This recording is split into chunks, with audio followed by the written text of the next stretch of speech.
What up, people? I hope you're watching this. Not, I'm watching it. I'm also part of it.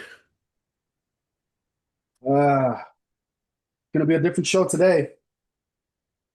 Oh man, you got your water too? Why are you copying everything I do, man? I mean, I drink water every day of my life for the most part. Oh, this guy. Sometimes I drink a Gatorade and then fill it with water afterwards. Uh, In any case, Habibi, it's your show. Tell the people about it. All my 17 of our show? fans. Okay, sure. So for you guys that are watching us, this is gonna be a little bit of the different podcast. It's gonna be more about the Prophet Muhammad, blessings and peace be upon him, the Prophet of Islam, about some hadith. I think we both share in that faith, and I think if you do share in that faith, that's great. If you don't, that's great as well. Maybe you can get some benefit out of it. I know I always enjoy my purpose of this is to get benefit out of it, to be reminded of some things maybe I already know, and to learn some new things that I probably might not know as well. So that's my intentions going into it. I'm not here to preach. I'm not here to give a lecture to anybody. I just, from my point of view, and I'm sure Jacob shares the same point of view. I'm gonna go over maybe some hadiths that are my favorites, some of the most popular ones, some of the ones that uh, hit a nerve with me early on because I was not born a Muslim, neither is my friend, and we can talk about that maybe in a different podcast if people are interested or if we want to talk about it. So at this point, we're just talking about things, we're just discussing things that are interesting to us and that we think that we can both get benefit out of this. This is not for anybody in particular, any group. If we offend anybody, we are not way scholars, we are students, we're just here to learn from each other. And if we could correct each other on some things, that's great. If not, that's great as well. Anything else, Mr. Jacobo Loco? No, I mean, inshallah, yeah, it's all about encouraging each other. If we make a mistake, and I mean, any knowledgeable brothers or sisters see that, of course, we don't want to persist in error. So, I mean, happy to be corrected. But again, this is we're trying to remind each other and encourage each other. I agree with what you said. So, Daniel may join us in I don't know if he's joining or not. He knows we're doing this. So if he joins in the middle, Daniel's not a Muslim. He doesn't really study the faith. I think he has some general knowledge about it, but he's basically joining, um, maybe to Conversation. listen and maybe to offer a non-Muslim perspective. So we'll see if that happens or not. In any case, Habibi, I turn it over to you. What's up? Okay, so I did mention this again. I'm not going to cite any sources or anything like that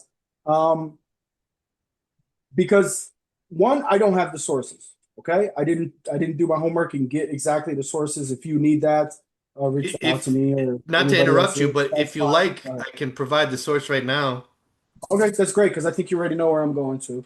But I'll Uh, just go right into the top, right? all right. One of my favorite hadiths that really struck a chord with me early on, and a lot of these hadiths that I'm going to talk about, they are they because I mentioned this to another person, and they felt like it was a preaching hadith, and a lot of these hadiths may be preaching hadiths, but it's something that when I was first introduced to Islam, it's some of the things that really popped up. It was some of the evidences that showed to me personally that the Prophet Muhammad was the messenger of. He was who he claimed to be. Who he claimed to be, right? Which was the messenger of God, right? So this hadith comes, I think it comes during the Meccan period, right? It comes during the Meccan period of Islam when the Muslims were being persecuted, and and Muhammad himself was also being persecuted. Well, you still there? Are Are you you? Yeah, sharing the I'm screen? here. Are you Sweet, sweet, referring sweet. to the sun and The the moon? moon. Yeah, Yeah, okay. sure, sure. The sun and the moon. And it's on the screen there. Hopefully, you guys can see it. So what happens is that the Quraysh, the tribe that was going to who is the Prophet Muhammad's tribe, right? These are his people, and he comes out with a message saying that he's a prophet of God, right? And they didn't like that, and for a variety of different reasons that we can talk about inshallah later on. But they come and they have a proposal for him, right? They say to him, "Listen, if you're suffering from delusions, if this thing that you're hearing in your head is like a delusion and you can't control it, we'll try to find you the best of doctors, the best of soothsayers, or whoever it is. We'll try to find a cure for you. If you're doing this because you want women, we'll marry you to the most beautiful women, um, to the most beautiful women out there. If you're doing this because you want power and you want to be a king, we will make you kings over the Arabs. We will make you in the highest position that we can give you." Again, I'm paraphrasing. If you guys can look exactly there on the screen, I'm not They didn't looking at give that right now. the exact Arabic writing. I can look it up, but I don't think it's as That's important for fine. our I'm just purposes. paraphrasing. No, absolutely not. And if you wanted to be a king, we'll make you king, right? And this was profound to me because if somebody is claiming to be the messenger of God, they're doing it for several reasons. One, there's three reasons. One, they're lying. They might be lying, right? And why are they lying? And they're lying for different reasons, right? They're lying because they want wealth, they want money, they want women, they want notoriety, they want something, right? So a con artist, you know, he wants something, he wants people to, we don't know. So for those multiple reasons, you know what I mean? Maybe they're lying. Another thing is that maybe they are really delusional. Maybe they are hearing what do you say, Jake? They're hearing they Auditory have voices in their head. hallucinations, yeah. Yeah, they're hallucinating. They're here. Maybe they have a mental issue or something like that. Mm. And maybe that's it. Um, or the third thing is that they really are what they say they are, right? And the response by the Quraysh to send the message to the Prophet himself by his uncle was did I say that right? Did I mention that Yeah, right? Did I get yeah. that right? They Okay, said that okay, right. the So they political they give a leadership of the Quraysh sent a message to Muhammad yeah. through his So they uncle Abdul send him Talib. this message, and Muhammad replies to him through his uncle to the Quraysh, right? And he says that um, if you give me the sun and the sun on my right hand and the moon on the left hand, by Allah, by God, I'm not going to desist from this message, from the duties as a messenger that I that I've been ordained to do, right? So that's profound to me because anybody else would have taken the money, the gold, the women, the notoriety, would have taken that message and um, would have taken that carrot, So for me, that and a multiple other things is one of the proofs that show that this person, what he claimed to be, was who he was. He was a messenger of God. So that's why it touched me so early on with this one and any other hadith. So any comments or anything like that you want to add on to it? Yeah, a Something little bit. I just maybe want to. I No, missed no, out no. on something. I again, the purpose of this video, like we said in the beginning, was we want to remind each other and encourage each other. And we had the idea to talk about hadiths or stories about the Prophet. And one of the ones that you mentioned was the one you've been talking about. And correct me if I'm wrong, because I'm paraphrasing you, one of the reasons why you find it so noteworthy is because to you it demonstrates the Prophet sallallahu alaihi wasallam's Mhm. authenticity, Right. that he was an authentic messenger. Hmm. Um, and so, just to flesh it out a little bit more for people who may Sure. not be Muslim, um, Muhammad started receiving, this is all according to Islamic tradition. So anyone from a non-Islamic tradition can disagree with what we're saying. That's fine. We're not preaching. We're not trying to tell you, hey, we're saying this, so you got to believe it. We're telling you what we believe, take it or leave it. Yeah, it's up to you. But according to Islamic history, Muhammad started receiving revelations when he was about 40 years old. And when he received these revelations, he was living in what is now modern day Mecca. Before uh, the advent of Islam, Mecca was a tribal society ruled by the Quraysh. The Quraysh were a tribe. They controlled Mecca. Mecca was a popular pilgrimage spot for tribes from all over Arabia and Eastern Africa and different parts of the Levant, etc.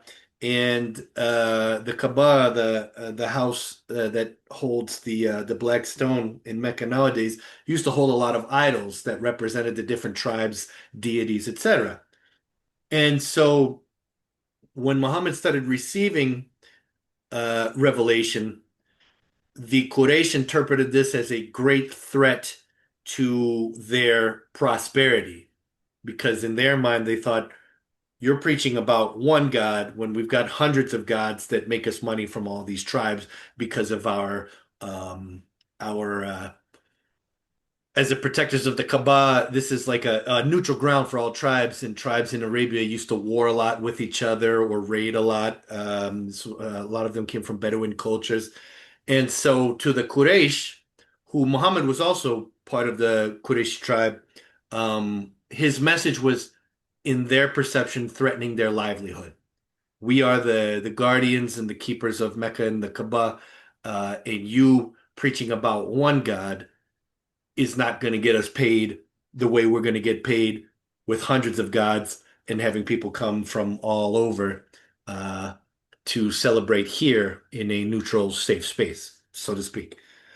So just wanted to give that context. I want to follow up with some questions to you, if you don't mind, Sure, yeah. about your personal experience with it. So when we talked about making videos about hadith that we found noteworthy to ourselves. You mentioned this one first. Right. And I understand to you, this demonstrates this is a guy who's not Patria. Yeah, he's not selling out. His goal was not to bring a message to sell it. His goal was to bring a message to share it. Am I Right. interpreting it right so far? No, yeah, yeah, of course. Yeah. And so this is something that when you think about Islam, this is one of the things you think about, yeah? Okay, yeah. How does it, how does, if it does or it doesn't, maybe it is strictly just that this is the hadith or this is the story that shows authenticity that just opens the door to the rest of Islam for you. You say, okay, there's an honest messenger. I'm going to listen to him. Okay. I'm interpreting, so you can correct me if I'm wrong. Does it affect you in any other way? Does it affect your behavior or your thought patterns on a daily to semi-daily basis? Uh, no, it helps me have more conviction of about what I'm believing in because I never want to be a blind believer, Sure. have blind faith. One of the things that I do admire about the about Islam is that if you have a question, there is an answer to it, right? There's nothing like it's a mystery, and usually the answers to the questions are the most simplest. The sim- it's the most simplest way that they put it, and it makes the most logical sense to me, right? So that's what I get out of it. It just reaffirms my faith in what I believe in, and I don't believe in blind faith, so it gives me proofs and evidence that this guy is not a charlatan. He's not there for the money, for the wealth, and things like that. And we have multiple. And I encourage anybody. I encourage people to read about one of the greatest human beings that ever lived, right? In my opinion, right? One of the greatest human beings that ever lived, and Certainly, whether responsible you believe for in his greatness or not, he's certainly one of the most influential, absolutely, whether you like the yeah, influence or not. right, yeah, absolutely. So influential, and in the world, 1 out of 4 people in the world is a Muslim. You're probably gonna know about somebody who is a Muslim. So I think whether you're Muslim or not a Muslim, especially if you're not a Muslim, if you're living in the West like we are, and maybe you're not, but you're gonna come across people of different faith and different backgrounds. It's always good to know about them to understand where they're coming from. Not necessarily means that you have to adapt to their religion or anything like that. Absolutely not. And in Islam, it teaches there's no compulsion in religion. And I think that yeah, that's how I feel about it. It gives me ammunition. It gives me ammunition for what I believe in. You know what I mean? that with a bunch of other plethora of other evidences and proofs, according to Muslims, that he was who he says he was. Yeah. Um, yeah, and I asked the question basically How about you? How about you? When you first heard it, because you heard it the other night hmm, when I mentioned to our fellow podcaster. hmm. What was your initial? Do you remember what your initial? Because I know you know this, Yeah. but it's coming back to it again. Do you get something different? Because when it first hits you, when you first hear it, it's one thing. But after you've been a Muslim for a long time, a revert Muslim for a long time, did you feel a certain way? Did it bring back anything, or how did you feel about it? I thought about it, and I will concede I didn't find the hadith as noteworthy as you did. I mean, there are many. It's not. I'm not diminishing it at all. It's a fantastic hadith, and I've heard it many times. It's represented in a movie called The Message, Right. which is it's available in English. There's also an Arabic version, and to let people know what I'm talking about there. The Message, starring Anthony Quinn, Irene Papas. It's an English language movie. I think it was produced in the 70s. But at the very beginning of the movie, they make clear that the entire movie is based on Islamic history as certified by Al Azhar University in Cairo, In Egypt, right? Cairo, in Egypt. Yep. which is considered to be about the pinnacle of Islamic education in the Sunni Muslim world. The Prophet's not represented physically in the movie whatsoever, nor are any of the rightly guided Khalifas. But it's especially for nowadays people who are so visual, right? We do everything through visual means anymore. It seems like I think it's an excellent way to get acquainted with Islam, even if you're just curious about learning about it. Um, and So so go back to what I was asking. yeah, so I say What that was just your to say initial? this is where I have heard the hadith most because I Okay, tend to okay. watch this movie at least once a year. Uh, and uh, and I remember his uncle coming to him and letting him know, hey, uh, he's telling his nephew, I'm afraid they're going to hurt you. I'm afraid they're Yeah, going to harm you. And I'm afraid, that you're going to bring this upon yourself. Listen to reason, right? They're offering you the keys to the city.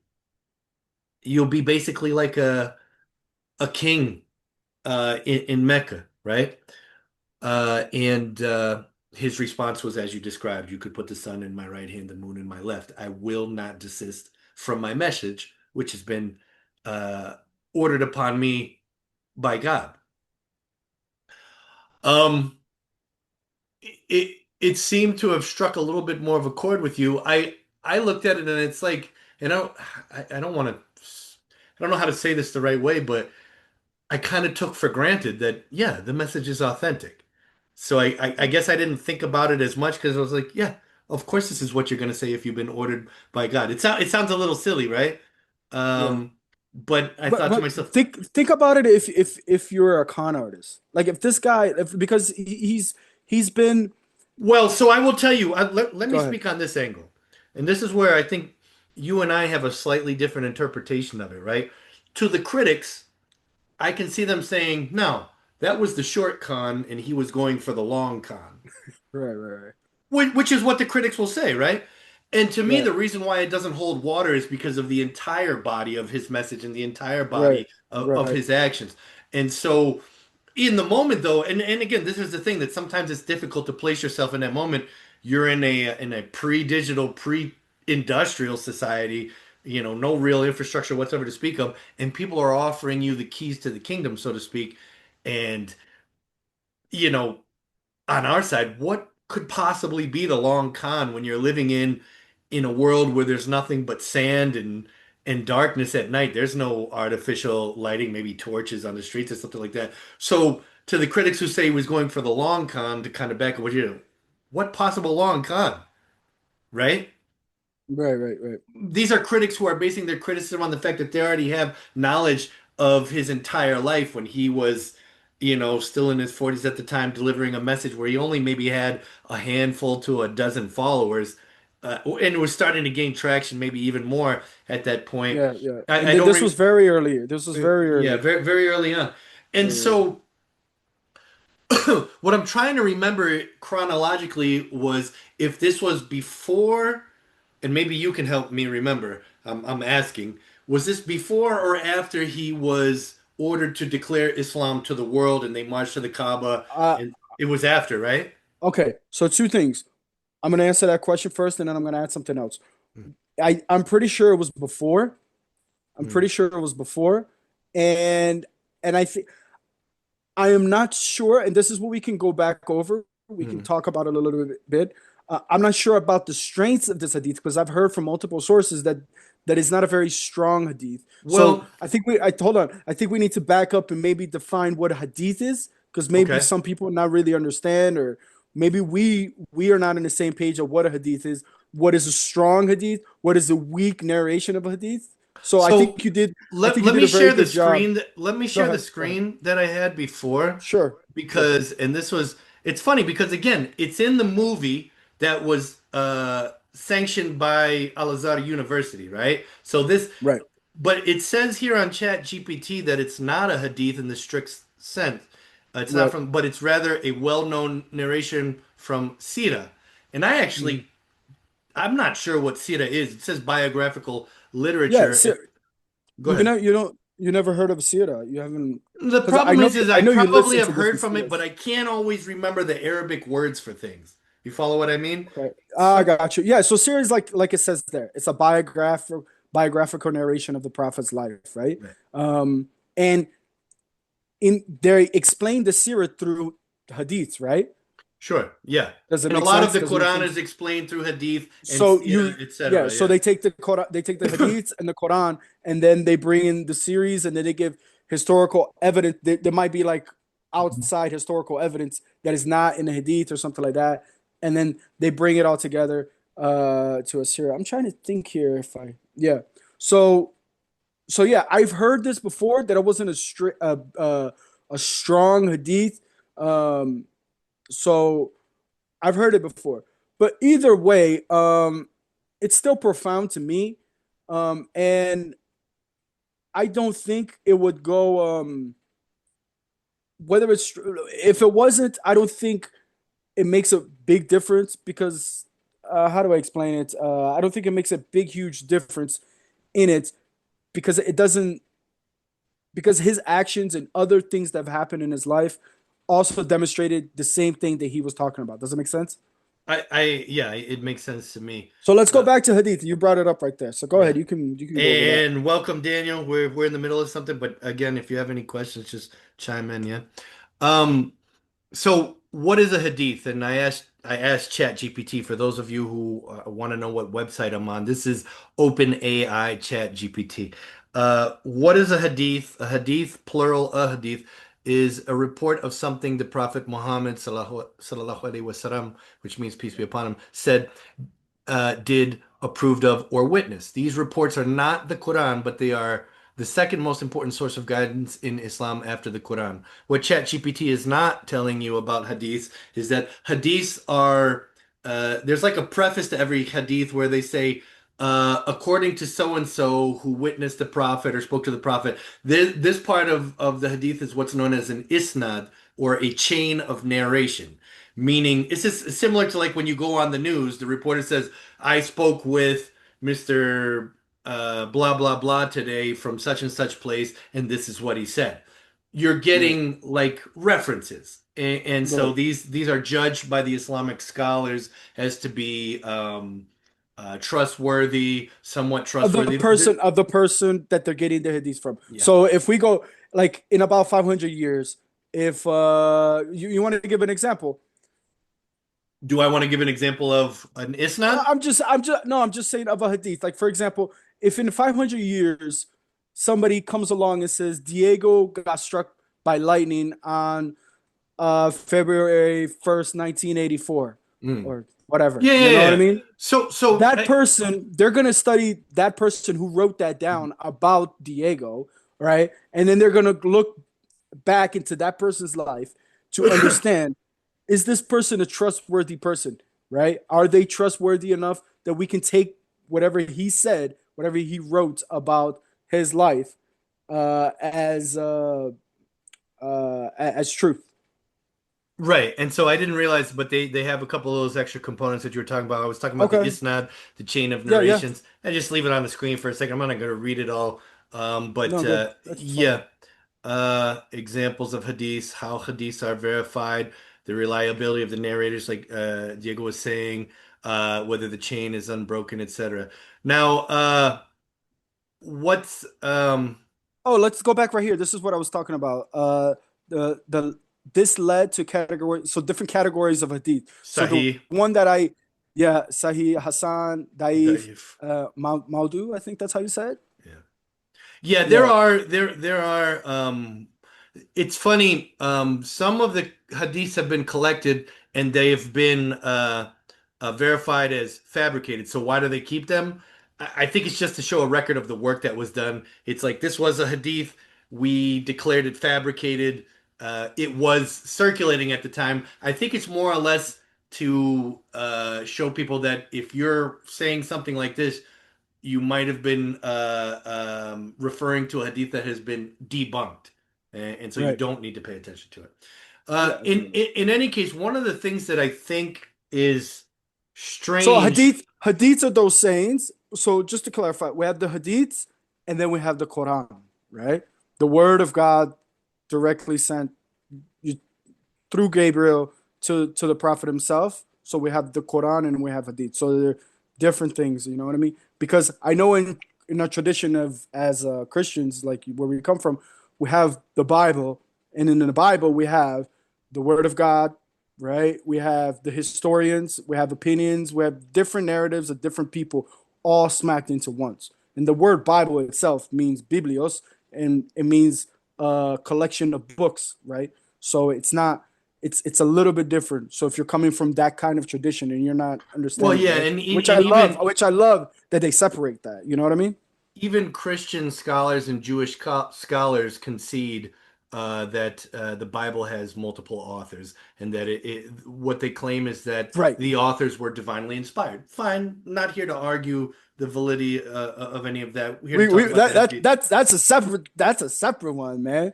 But that's a separate podcast. But yeah, that would be enjoyable. But go ahead, keep going. In any So case, uh, I think one thing that non-Muslims and especially Westerners find a little bit peculiar about the tradition of hadith in the Quran is, and the Quran literally means, Al-Quran literally means the recitation or the right, reading. right. Um, and the message was delivered through the angel Gabriel to the Prophet Muhammad through sound. The prophet was noted for not being able to read, or if he was, it was at a very low level. He was considered basically illiterate or close to illiterate. Yeah. And so, He's um, the unlettered prophet, even to the Westerners, right? Even right, right. to non-Muslims. Well, the reason why I'm bringing this up is because this was not a message that, like, oh, I saw the words in front of me. No, he heard the sounds and relayed the sounds.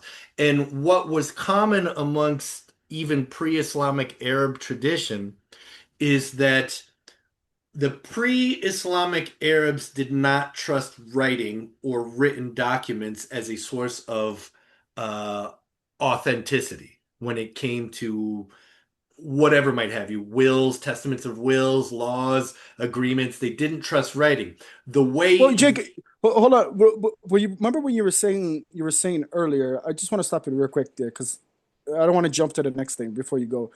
Um, we're talking about a illiterate. We're talking about an illiterate society. Maybe 10 people. I think you mentioned this earlier with me. I don't know.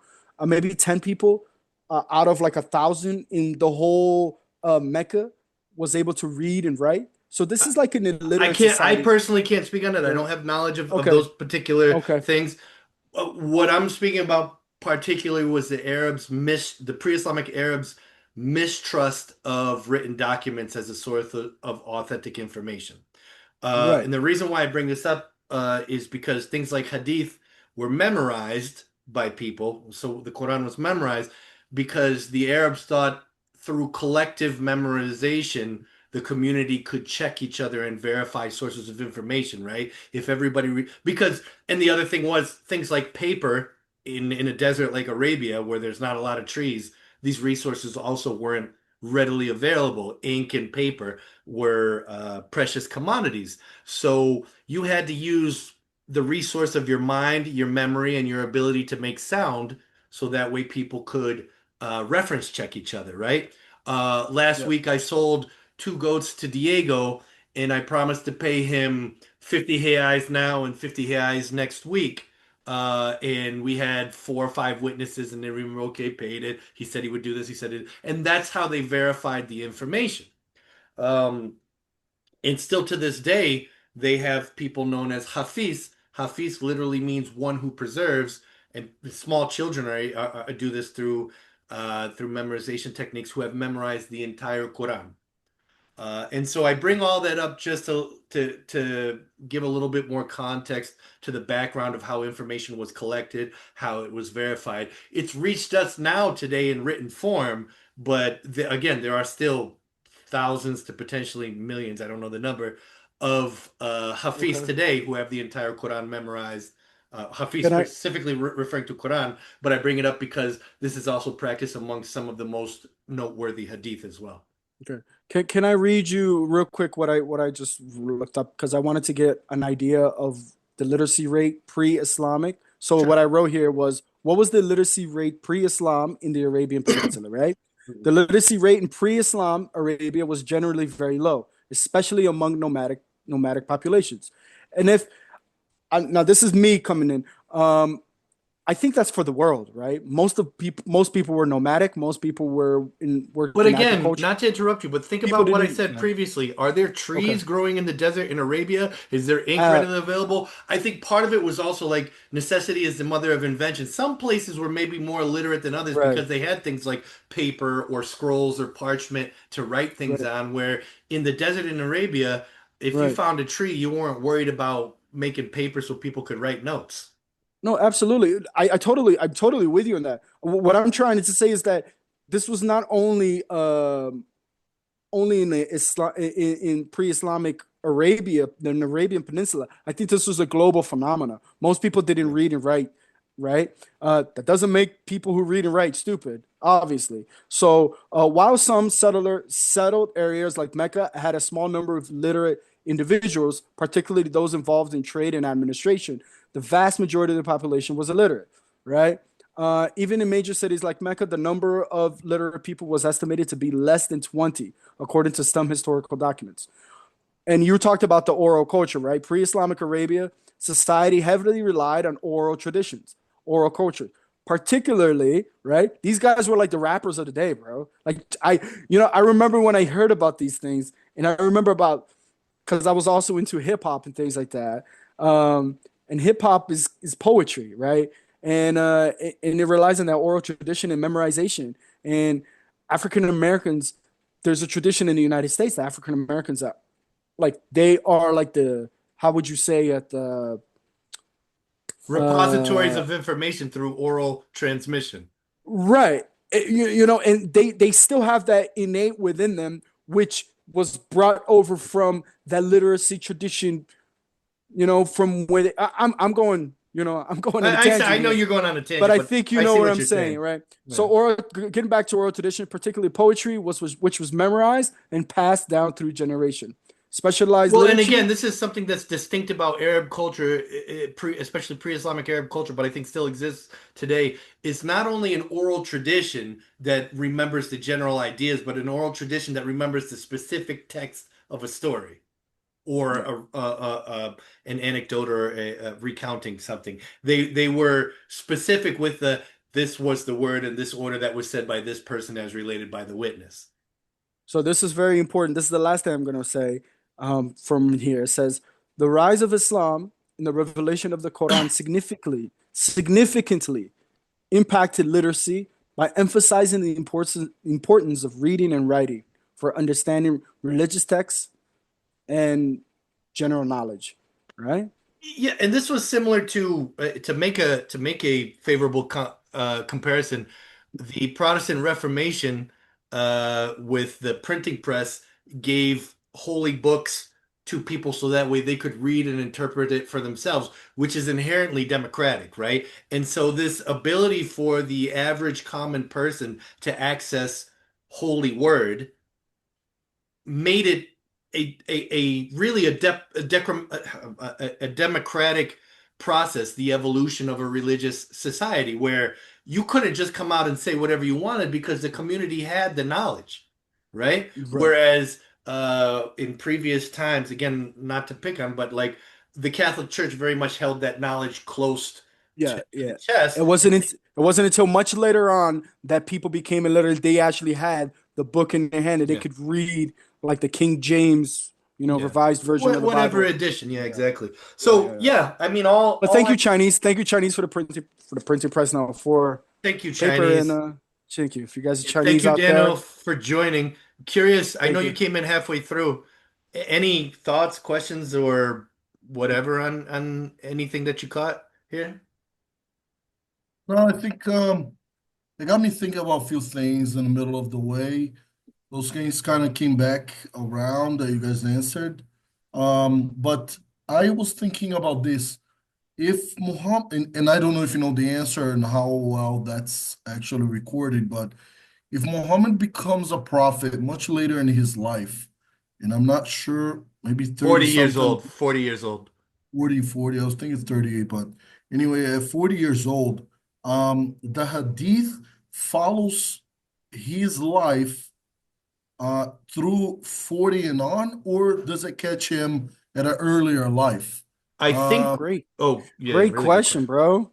Oh, that's a good question. You want to tackle that one? my Well, I think he's my got more my to say. question, yeah, my question of that is only because I think as the hadith as a way of life, almost like any religion has its own specific ways that people should be indoctrinated, I guess. I'm not sure if that's the No, no, word, but it's a fair word. Indoctrinated in this case, you're it's a type of aprendizaje, right? The indoctrination. So it's not a yeah. negative connotation. I understand what you're saying. Any more on top of that?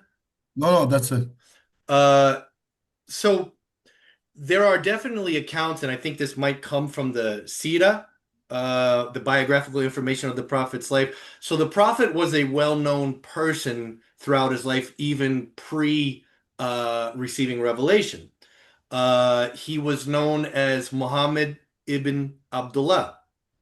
His father was Abdullah, but he was an orphan basically, or something similar to Niño Huacho. I will tell you more about something I heard later today, in the fact that he ended up being taken care of by his uncle.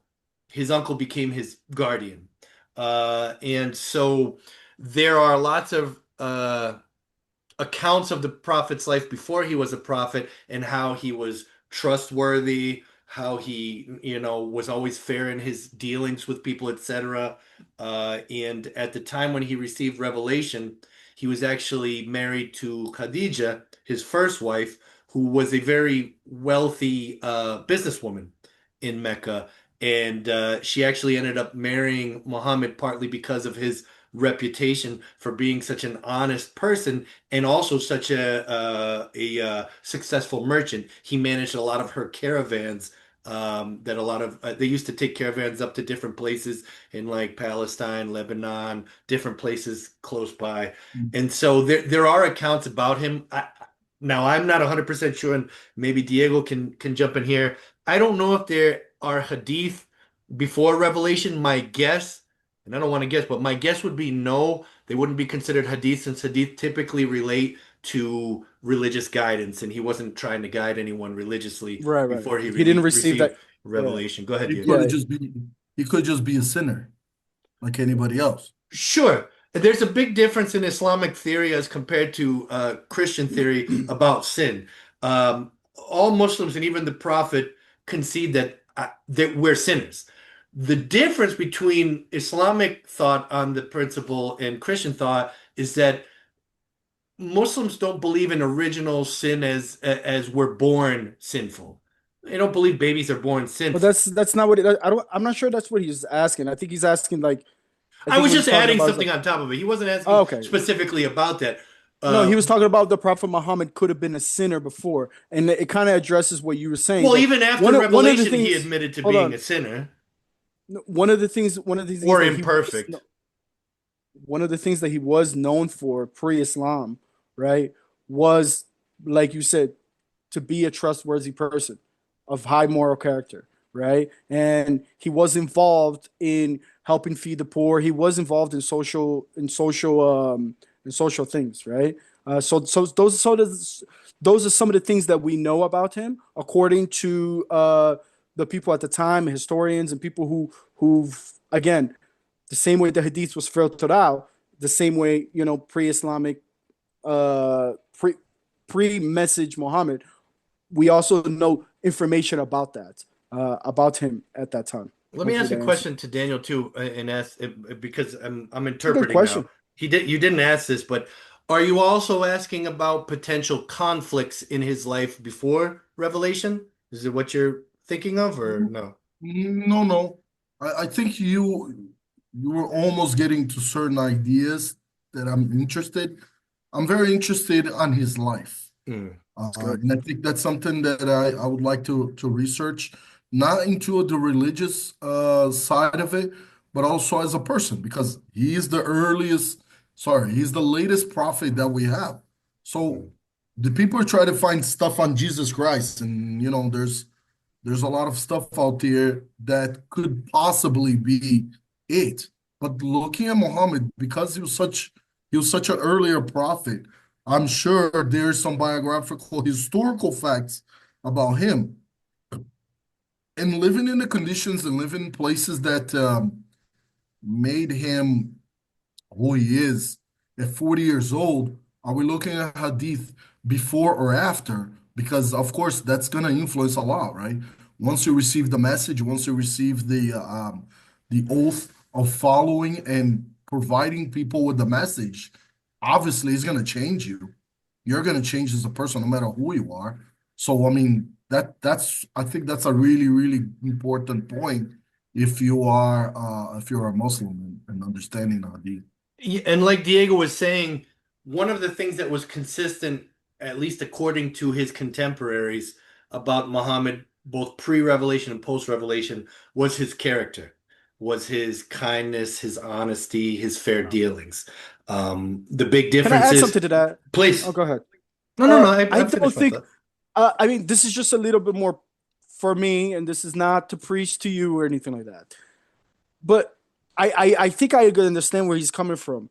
If the guy was like, let's say, let's go to, if the guy was a criminal and he's hunting down Christians and he's doing all this bad stuff, you know what I mean? All of a sudden he comes around and he's like, he falls off his horse and he sees a light and he says, God has spoken to me. Now I'm a good guy. That your credibility like is shit. It's going out the window. Pardon my language. You know what I mean? So Astaghfirullah. people are not gonna take into whatever you're saying. Oh, this are you serious? You are coming like you. I just saw you sleeping with the guy's neighbor's wife, and now you're telling me that you're the prophet of God. You know what I mean? It doesn't. I Although there get it. were people who used to say, the guy that I walked by in the street yesterday, now he's the prophet of God. There were definitely people who doubted him for his entire life. Yeah. Right, but But not based on his character. exactly like his character wasn't touched. You know what I mean? Everybody knew this guy as an upright person, upright human being. You know what I mean? So I think it made it easier for them to accept the message when he comes out and he says that I am the prophet of God, right? So, but I love that question, Yeah, and great question. Really I great have this question. book here. If you're interested in it, whenever I see you again, inshallah, one day, God willing, I'll give it to you. It was one of the first books that I got that talks just specifically about the life of the prophet, and I'll bring it with me if you're interested in that. And it talks exactly about pre-Islam, pre-message of Muhammad. And I have Uh, other ones. One thing I wanted to bring up that Daniel's question reminded me of, because, talking about like influential people across time, there was a book written in 1978 by this astrophysicist, an American guy named Michael H. Hart, who wrote the 100, a ranking of the most influential persons in history. And the guy's not a Muslim, but he still conceded. Again, like the influence, dislike the influence, feel ambivalent about the influence. He ranked Muhammad as the number one most influential person in the world. I can't remember who he ranked second. I'm positive Jesus was third. He might have ranked St. Paul second because the message of Jesus would have never Yeah. been delivered without He St. says Paul. that I read Do that you know book. the He book? says, yeah, yeah, I know that he says it in Do you remember the. who was number two? Was it Paul? I don't remember. You can bring it up actually, but Yeah. I remember reading because he needed to answer to his critics of why he because he comes from a Christian background, why he didn't answer, why he didn't put Jesus Oh, Isaac above Newton.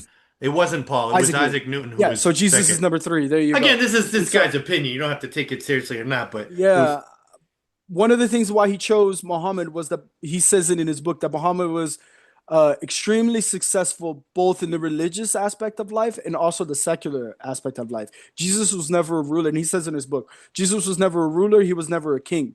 And the majority of what Christians practice today, and you see there Paul, the apostle, the majority of what Christians believe today, it has to do with what Paul brought, not necessarily what Jesus Christ himself preached in any to case, look, we're his. at about 45 minutes here, and I think it's going to be helpful to keep these videos one and one so that way we don't overwhelm. Okay, it's a good Specifically place. relating to the story from the Sira about the sun and the moon being placed in Muhammad's hands. Is there anything else you want to add? Habibi, you're the host on this one. Me? Yeah. Him? I'm the host. I didn't know I was the host. Well, That's you. fine. It doesn't matter. What I mean We're by just host back is and that forth. you're the one who's bringing the topic for discussion. So Okay, okay. you're the No, mediator. no. I'm good. I'm good with that one. There's plenty more.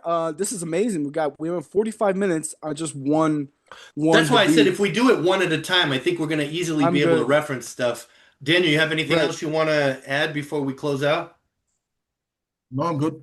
Jacobo El Lobo, do you have anything you want to add? No, I'm good too. All right.